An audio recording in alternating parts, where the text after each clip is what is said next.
So if this is the first time you're going to develop materials, I would say the most helpful thing for me was to always keep in mind cost limitations, time limitations, and the quality of the product that the stakeholders want. And you always need to communicate with them about, how long it's going to take, how many people it's going to need, and how that affects the quality. Because everybody always wants perfect everything tomorrow, and you can't do that. You have to keep telling them the reality of how much time it takes, how many people it's going to take, and how that affects the quality. Well, there's several pieces of advice, but there are three that come to mind. One is really focus on the needs analysis, because it's the foundation for everything else. And if you don't get everything you want during the needs analysis, then as with a house, if you don't have the foundation, it's just going to crumble. And so don't skimp on that. And the second piece of advice I would give is I think you really need thick skin, because this is just to give you an example of the way we work. I mean, the first time you write something, the first time you develop, say, an activity, it's 99.9% of the time, 99% of the time, it's not going to be the final product. In fact, there'll probably be a lot of changes. So I find that people who come to curriculum, those, yeah, of course, it's good to be competent, like with anything else, but just as important, if not more important, is working with others, and also the ability to work harmoniously with others, as well as being able to accept criticism, constructive feedback, because some people, some really talented people, even aren't able to do that. They personalize everything. So again, don't take anything personally. It's just to improve your work.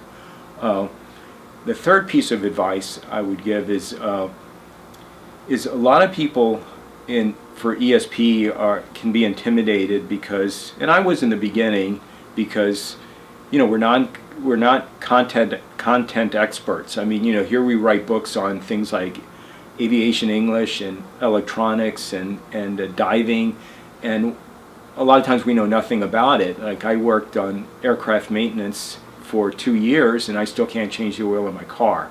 But that's okay, because the English is this English language skills is the focus of everything, and and the content is merely a vehicle to achieve the language objectives.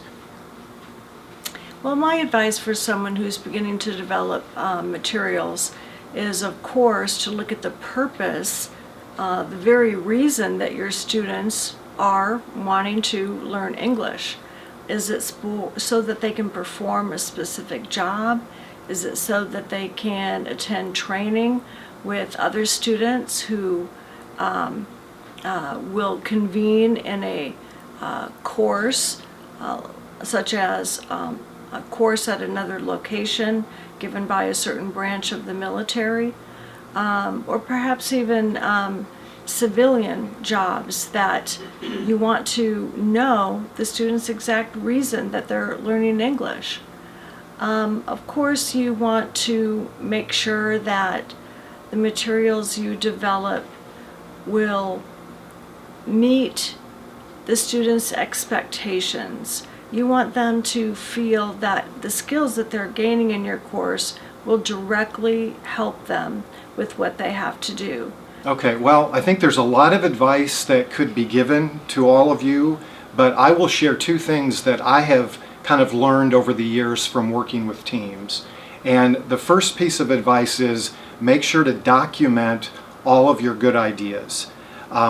When you're brainstorming, or sometimes just when you're doing something completely different, making dinner, driving to work, you'll think of a great idea. But if you don't take the time to jot it down, it's going to get lost. And I've seen a lot of great ideas never make it into courses because the teams failed to really take the time to write them down.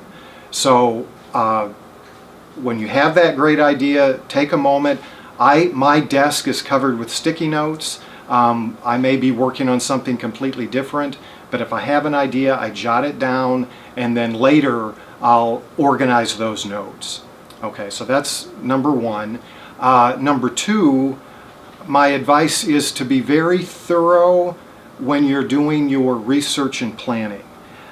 New writers, new course developers sometimes tend to begin developing too soon. For example, let's say you need a reading on how social media affects personal relationships. Okay, don't find the first article and begin developing your activity. Take that extra time, find 3, 4, 5 potential articles, and then you're going to have some real options. And those options are going to help you, I think, develop a better language activity. So jot down those ideas as you think of them, and be thorough when you're gathering your raw materials. Yeah, for someone who's new to curriculum development, I would say, first of all, you have to realize that what you're doing is you're trying to create. And